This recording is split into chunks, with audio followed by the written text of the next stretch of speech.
Sahabat Timnas Indonesia, selamat datang kembali di channel saya Bang Parwi. Kali ini saya akan memberikan kembali informasi tentang Timnas kembali yang saat ini juga sudah kita dengar, banyak kita dengar, yaitu adalah Kevin Dix ini mengalami cedera pada pertandingan kemarin ya, pada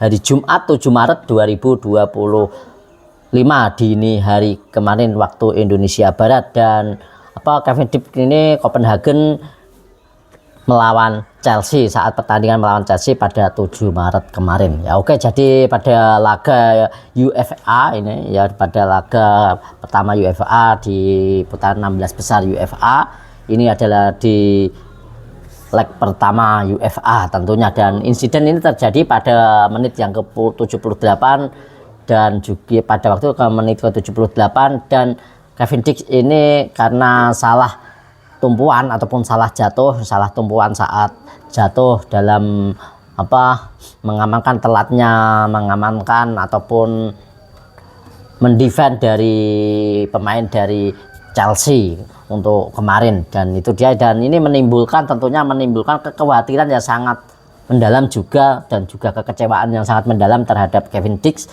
dan juga menimbulkan kekhawatiran kepada fans Timnas Indonesia yang disebabkan Kevin Dix cedera ini. Tentunya ini kalau tidak memungkinkan, tentunya ini juga bisa absen di laga krusial saat melawan Australia dan juga Bahrain pada tanggal 20 dan 25 mendatang, dan tanggal 20 melawan Australia dan tanggal 25 melawan Bahrain di GBK tentunya di Maret mendatang ini. Karena pertandingan ini kurang sedikit, kepala setidaknya ya kurang beberapa hari ataupun kurang 1 mingguan lebih sedikit ya, itu sudah akan dirasakan apakah dalam waktu 1 minggu ini Kevin Dix bisa sembuh dari cedera, bisa pulih dari cedera atau tidak. Inilah yang mengkhawatirkan kita sebagai pecinta Timnas Indonesia, tentunya pendukung Timnas Indonesia dan supporter Timnas Indonesia dan seluruh warga negara Indonesia tentunya. Dan untuk Patrick Kluivert sendiri ini memiliki beberapa opsi. Kira-kira siapa ya teman-teman, kira-kira siapa yang layak dan mampu menggantikan Kevin Dix ini jikalau Kevin Dix ini tidak bisa bermain dan masih belum pulih dalam cederanya saat melawan Bahrain maupun Australia. Dan siapa sih yang akan penggantinya? Tentunya di sini harus ada penggantinya yang kompatibel dan juga yang setara sesuai dengan Kevin Dix di sini. Dan di sini memang Kevin Dix sendiri ini adalah memang mempunyai ataupun tokoh ataupun pemain yang sentral di back tengah. Ini dia sangat sentral untuk Kevin Dix sendiri, dan memang diharapkan, tapi untuk doa kita sih untuk Kevin Dix ini segera pulih ya, dan tidak mengalami hal yang tidak kita inginkan, dan nanti cepat pulih dan secepatnya bisa membela Timnas Indonesia tentunya, dan sesuai yang kita harapkan ya teman-teman ya. Dan untuk di sini adalah Kevin Dix yang kemungkinan besar di sini yang bisa menggantikan Kevin Dix, yaitu adalah salah satunya ada Sandy Walsh. Sandy Walsh ini adalah salah satu pemain Timnas Indonesia yang dimiliki oleh Timnas Indonesia, pemain yang serba bisa, back yang serba bisa termasuk di sini ya. Lagian juga untuk Sandy Walsh sendiri ini dalam waktu dekat kemarin ini juga selalu mendapatkan menit bermain di klub barunya di J-League, yaitu di Yokohama F Marinos seperti itu. Dan untuk pada melawan Australia untuk Timnas Indonesia pasti tidak bisa mengandalkan yang namanya Justin Hubner, tentunya tidak akan bisa mengandalkan Justin Hubner, karena di sini Justin Hubner sendiri ini terkena kartu kuning, terkena akumulasi kartu kuning, dan itu memang Justin Hubner sementara ini dilarang bermain saat melawan Australia, dan kemungkinan untuk melawan Bahrain ini kemungkinan besar untuk Justin Hubner ini masih bisa bermain, tapi lawan Australia Justin Hubner tidak bisa bermain. Tentunya di sini harus mencari pemain selain Justin Hubner. Tentunya tadi ya ada Sandy Walsh ya. Sandy Walsh ini pemain yang termasuk serba bisa untuk Sandy Walsh sendiri, dan juga di sini Timnas Indonesia juga Sandy Walsh di Yokohama juga penampilan cukup impresif, dan sebagai pemain yang juga cukup diandalkan juga, dan dikenal sebagai kemampuan bertahan yang solid dan juga agresif. Untuk Sandy Walsh ini selain solid serta agresif, juga Sandy Walsh ini juga seringkali juga membantu serangan. Selain membantu serangan, Sandy Wells juga bermain bisa di back mana saja. Back ini termasuk serba bisa. Ia juga tidak hanya di back kanan, tapi ia diletakkan di back kiri juga bisa, bahkan menjadi back tengah juga bisa untuk Sandy Wells sendiri ya. Ini dia, dan back tengah juga bisa. Dan untuk di Yokohama Marinos sendiri, untuk Sandy Wells sendiri ini tidak dipasang di back kiri kanan ya, walaupun ia sejatinya adalah seorang back kanan, tapi ia dipasang di back tengah untuk Sandy Wells. Dan juga pada era Sintayong juga Sandy Wells juga sering juga dipakai di back tengah juga untuk Sandy Wells saat kekurangan di back tengah saat timnas Indonesia bermain tentunya. Dan kemampuan adaptasi Sandy Wells sendiri juga ini adalah cukup baik. Tentang Sandy Wells cukup untuk adaptasinya cukup cepat untuk Sandy Wells sendiri. Dan Patrick Kluivert ini sendiri juga harus menilai nilai plus ya dari Sandy Wells ini, harus benar-benar bisa menilai nilai plus dari Sandy Wells sebagai pemain serba bisa, dan juga pengalamannya juga cukup lumayan banyak tentunya, dan ia juga tergabung dengan pemain grade A tentunya, dan bermain di level tertinggi klubnya Jepang juga membuat setiap yang dihadapi tekanan internasionalnya, tekanan bermain di internasional cukup baik. Nah itu kemudian selain dari Sandy Wells, siapa lagi yang akan bisa mengisi dari lini tengah yang ditinggalkan oleh Kevin Dix ini? Ini ada di sini juga bisa diduetkan juga dengan Mads Hilger. Ya, ini bisa diduetkan dengan Mads Hilger ya. Kemudian ini bisa, kalau tidak ini Jay Incas dan juga Mads Hilger. Nah, kemudian Jay Incas sih kemudian ini juga bisa diduetkan dengan Mads Hilger juga. Dan kemudian Kevin Dix sebagai bek kanan, dan opsi ideal Sandy Wells memang juga kalau tidak Sandy Wells adalah yaitu ada bek kita juga Eliano Rangers. Eliano Rangers ini juga bisa menjadi opsi di back kanan untuk menggantikan Kevin Dix ya, yang menggantikan Kevin Dix kalau setelah dari Sandy Wells, kalau tidak Sandy Wells ya, untuk Eliano Rangers. Karena juga Eliano Rangers juga ini juga pemain yang termasuk pemain ya juga sebab bisa juga untuk Eliano Rangers. Dan juga tidak hanya Eliano Rangers, juga ternyata di sini juga ada pemain lokal kita juga ada, yaitu ada Asnawi Mangkualam mungkin kalau dipanggil ya. Asnawi Mangkualam ini juga pemain yang ngotot juga ya, pemain yang cepat, tipe kalau pemain back yang cepat, dan juga ngotot, dan sering juga membantu serangan juga untuk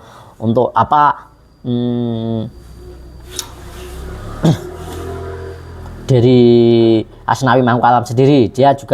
Asnawi Mangkualam juga mempunyai jam tayang ataupun jam terbang yang tinggi juga ya di klubnya, dan ia juga sering dimainkan dan sebagai andalan di Port United di Liga Thailand tentunya. Dan sementara itu Kluivert juga di back tengah bisa di Jay Incas atau Mads Hilger juga bisa ya. Dix juga dimainkan di Jay Incas, Mads Hilger ya. Bahkan di situasi tertentu nama Kelvin Verdong juga ya, Kelvin Verdong maksud saya. Kelvin Verdong ini juga bisa menjadi opsi juga.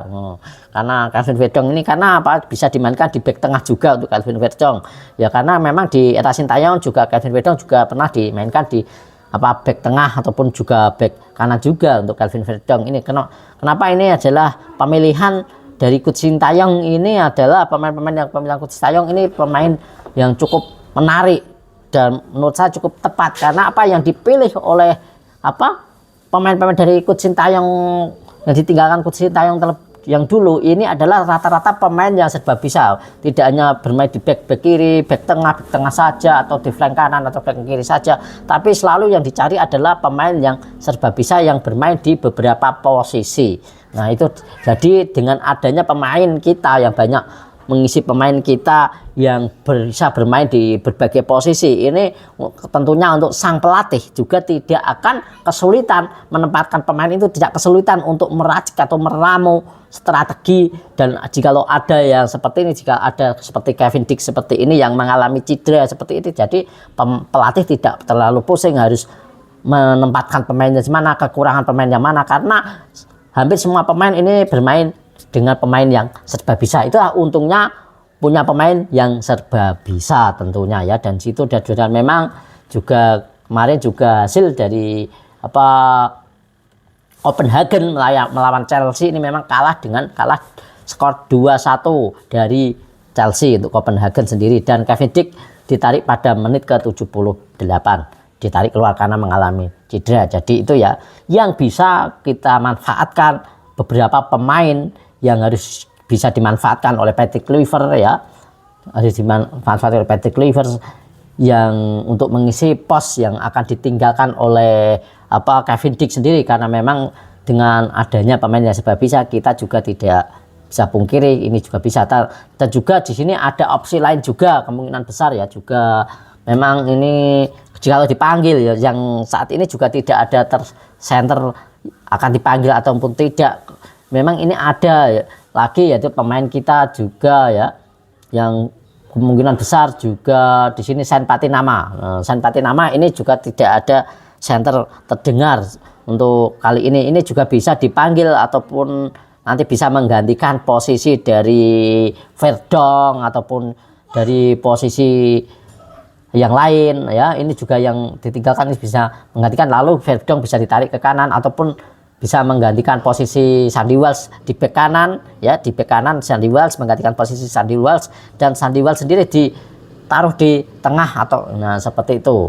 Nah, ataupun jikalau memang Sandy Wells diposisikan di sebelah kiri. Nah, jadi ini untuk Saint Patinama ini juga bisa mengisi posisi itu, karena juga Saint Patinama ini adalah sosok pemain yang tenang, tidak mudah panik ya, juga ini pemain yang tenang, juga untuk umpan-umpannya juga akurasi umpannya juga termasuk baik untuk Saint Patinama ini. Dan itu ya untuk sosok dari beberapa yang bisa dimainkan untuk saat melawan Australia mendatang. Dan kemungkinan besar jika memang ada kesulitan di babak-babak akhir juga bisa memasukkan juga Pratama Arhan untuk jika memang kita sulit untuk membobol gol, dan ini bisa diandalkan untuk Pratama Arhan sendiri, bisa diandalkan melalui dari lemparan jauh, ini bisa dimanfaatkan karena memang sementara ini juga lemparan jarak jauh dari Pratama Arhan juga cukup signifikan, cukup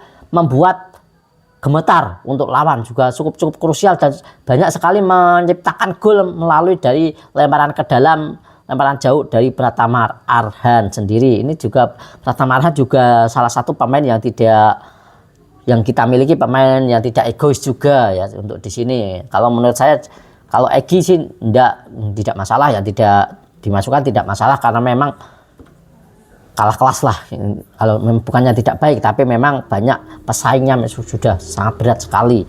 Tapi memang juga Egy juga cukup pemain juga baik, tapi memang di sini ada kecenderungan Egy ini adalah kecenderungan agak egois sedikit. Nah, andai saja untuk Egy ini tidak egois, misal bisa membuka untuk rekan, ini juga akan tampil lebih baik lagi untuk Egy sendiri. Nah, seperti itu ya dan itu untuk yang layak kemungkinan menurut prediksi saya yang layak untuk menggantikan Kevin Dijk jikalau memang tetap cedera saat membela timnas Indonesia saat melawan Australia dan juga Bahrain di waktu dekat ini. Karena memang semoga, tapi ya doa kita ya teman-teman, tapi doa kita tentunya ya kita doakan untuk Kevin Dijk cepat pulih dari cederanya dan membela timnas Indonesia agar hal yang tidak kita harapkan itu tidak terjadi tentunya. Dan jadi itu jangan lupa ya untuk teman-teman semuanya pecinta timnas Indonesia, selalu dukung timnas Indonesia, dan jangan lupa ya untuk dukung juga Bang Parwi ini agar bisa selalu memberikan konten yang baik. Dan jangan lupa untuk rekan-rekan semuanya, jikalau memang ada salah kata dan saya mohon maaf sekali, dan jangan ragu-ragu untuk mengkritik saya. Jangan ragu-ragu untuk saran dan kritiknya. Silahkan saran dan kritiknya di kolom komentar. Dan saya ucapkan banyak terima kasih untuk rekan-rekan yang sudah memberikan kritik. Dan saya akan berusaha menampilkan yang lebih baik. Dan saya akan berusaha menampilkan yang terbaik untuk Anda, menyajikan konten yang terbaik dari bicara dan lain sebagainya. Saya ucapkan terima kasih untuk saran dan juga kritiknya, karena tanpa saran dan kritik Anda tentunya Bang Parwi tidak akan maju dan tidak akan berkembang. Terima kasih, dan jangan lupa ya like dan juga subscribe-nya untuk mendukung Bang Parwi. Dan salam sepak bola, jaga kesehatan, cayo.